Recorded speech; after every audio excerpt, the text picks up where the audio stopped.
home court advantage. But the biggest concern for LA is Anthony Davis, who was ruled out for the second half of the game with a strained groin.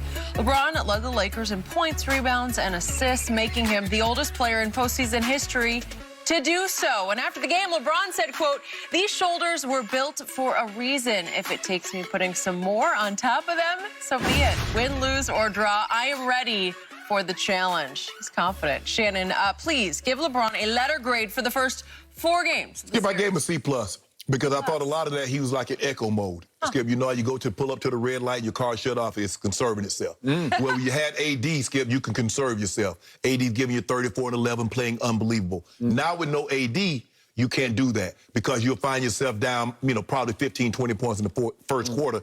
In the game, you don't shoot the 3 ball well enough to get yourself back into the ball game. So now I expect LeBron James to have a heightened sense of understanding. Like, you know what? I don't have AD. I don't have another guy that on a given night can go get me 30, 40 with 10 to 15 rebounds. So now I've got to put the onus upon myself to do a little bit more as far as scoring and try to get even easier baskets for my teammates. So I gave him a C+, Skip.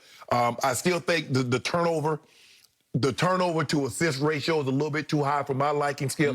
You can't have 6 turnovers. 6 turnovers yesterday with 6 assists. That's not good enough. Nope. I think he had 5 the first game. Not good enough.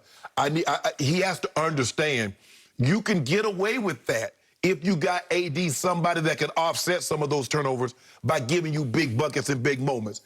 I'm not so sure, other than yourself, who can you really count on to give you those kind of buckets in those moments. So I gave him a C+.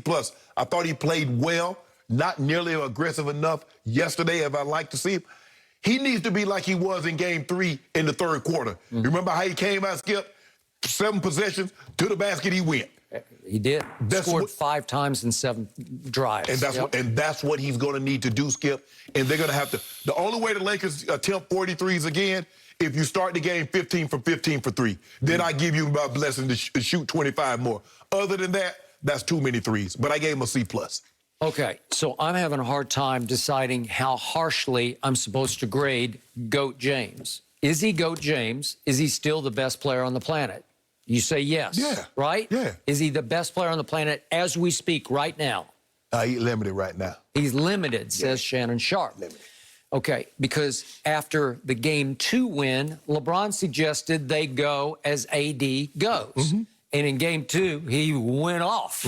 And when he attacks that way from the start, does that mean LeBron gets to go along for the AD ride? Well, it's kind of like if you watch James Harden the way he plays nothing like he played in Houston because he didn't have KD and Kyrie.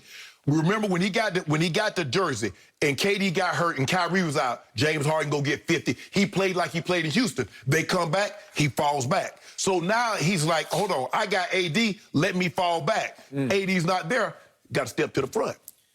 Okay. I'm going to grade him on the Shannon Sharp curve, and it's a tough curve because I look at these 4 games and they just leave me flat. They leave me unsatisfied by his standards. I got to go D+. You go C+.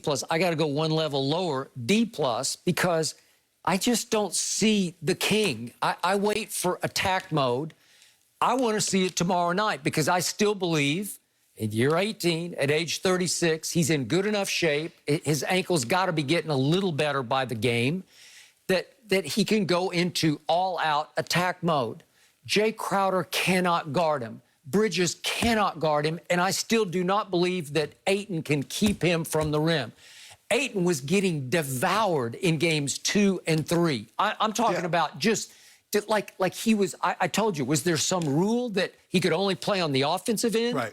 And then yesterday, he started to rise and shine a little bit as a rim protector. But guess what, Skip? He had nobody to occupy his time. I got it. Your mom, your grandma, you say, boy, you need to find something to do with your time. Well, we need to get a big body in there to do something with Ayton's time. Okay, so these numbers for by his standards, they're just pedestrian. The career lows. 22, 7, and 9 with high turnovers, like you said, where he's had 6 and 6 turnovers in 2 games. Well, that's not good enough. So then I go deeper, another level, and from 3, he's 32%.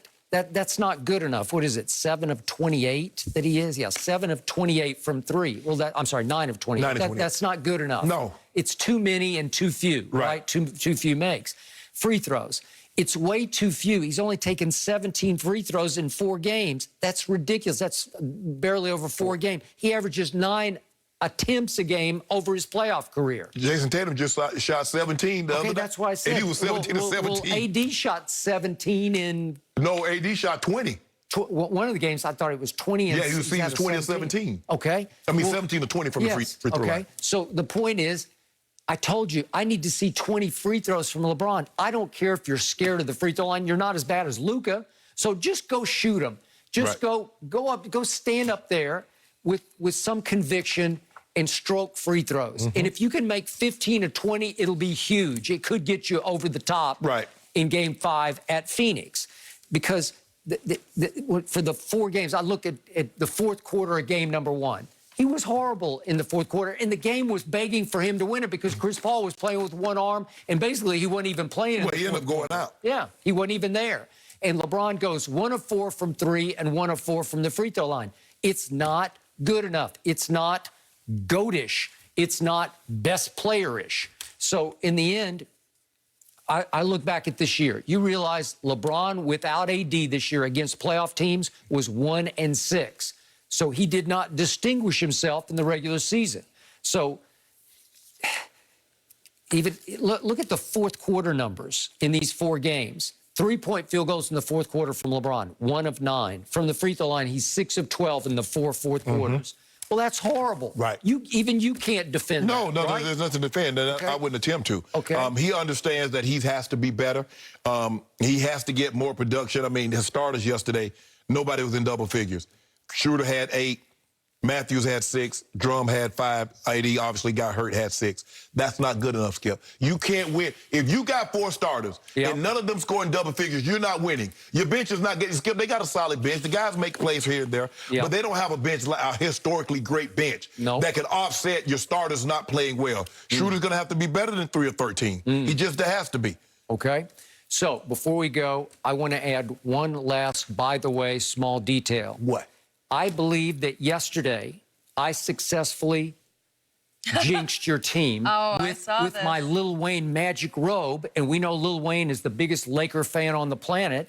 And I mistakenly wore it during the first Clippers game and jinxed myself because you can't wear a Lakers robe during a Clippers game. So why would you wear it yesterday? Okay, because I'm a Clippers supporter and I turned it around on you and I wore it the whole game. You can ask Ernestine. I put it on. I said, I'm going to see if this works. There's a picture of it. Pretty cozy. And the point was, it started to work in the second quarter. I said, I'm not going to take it off. I'm going to keep it on. I didn't even need it. I was fine. I'd already taken a shower. I was fine. I was done. I stopped running. I'd taken a shower. I put the robe on. I'm not a robe wearer. But why would you do that? I turned it on you, and it worked. And I don't know. Maybe I should try it again tomorrow night, but I probably won't.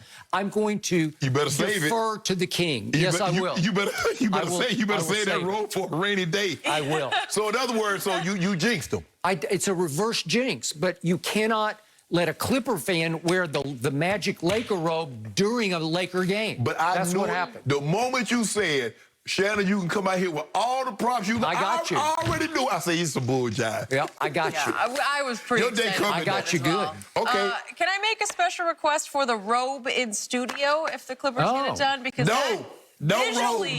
Be a pretty good image. Do I have to wear it over my suit? Wade would appreciate You were not allowed to bring that robe in here. Yeah, well, it'll get you walking out to set in all your glory. That's a great idea. That is a good idea, Jenny. I love that. Jenny, what are you doing? But here's the bigger question. Can Luka turn the ship around Game 5? And then we wouldn't see that robe. Don't go anywhere.